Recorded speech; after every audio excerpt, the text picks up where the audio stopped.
নমস্কার বন্ধুরা, আজকে আসলে এত বেশি অসুস্থ লাগছিল, কিন্তু কিছু করার নেই।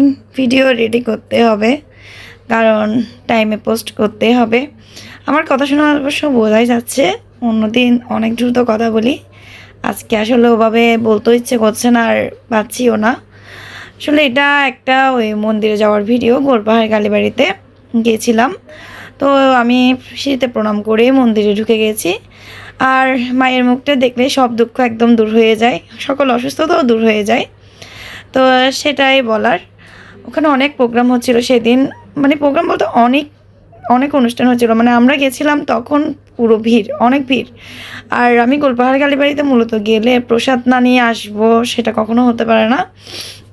সেটা যে করে হোক, যতক্ষণ দেরি লাগুক, যতক্ষণ সময় লাগুক, আমি প্রসাদ না নিয়ে আসি না। আমার খুব ভালো লাগে ওখানে প্রসাদ নিতে।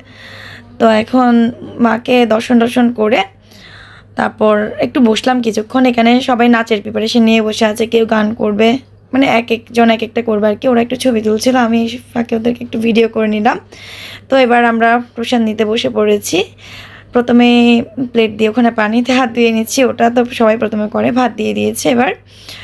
তারপর এবার ডাল দেবে। আসলে ডালটা আমি বলেছিলাম এক সাইডে দিতে, আসলে ওরা এত তাড়াহুড়ার মধ্যে দিচ্ছিল, পুরো তাল ভর্তি হয়ে গেছে। আসলে ওদের দেখার বা শোনার অত সময় নেই, কারণ অনেক অনেক লোক ছিল, আর শোনার কথাও না।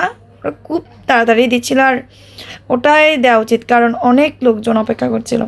আর সবজি করেছিল একটা। আর এখানে প্রসাদ নিয়ে কোনো কথা হবে না, কোনো কথা বলাও ঠিক না, এটা অমৃত। লাস্টে একটা আমড়ার চাটনি ছিল, ওটাও খুব ভালো হয়েছে খেতে। তো সব কিছু খাওয়া দাওয়ার পর আমরা আবার একটু যখন চলে আসবো আর কি, তার আগে একটু মাকে দর্শন করে নিলাম, একটু প্রণাম করে তখনই চলে আসবো আর কি। তারপর বেরিয়ে আমার তো বরাবর একটু চা খাওয়ার নেশা, আলহেলাল একটু চা খেয়ে নিলাম। ওখানে চাটা খুব ভালো হয়। এখন দেখে আমার আসলে এত বেশি মাথা ব্যথা করছে, আবার চাটা খেতে ইচ্ছে করছে, মনে হচ্ছে একটু শান্তি পাবো চাটা খেলে। তো ধন্যবাদ সবাইকে আমার ভিডিওটি দেখার জন্য। আর অনেক অনেক লাইক, কমেন্ট এবং শেয়ার করবেন। আসলে এই কথাটা আমি বলি না সহজে, তারপরেও বলছি করবেন। ধন্যবাদ।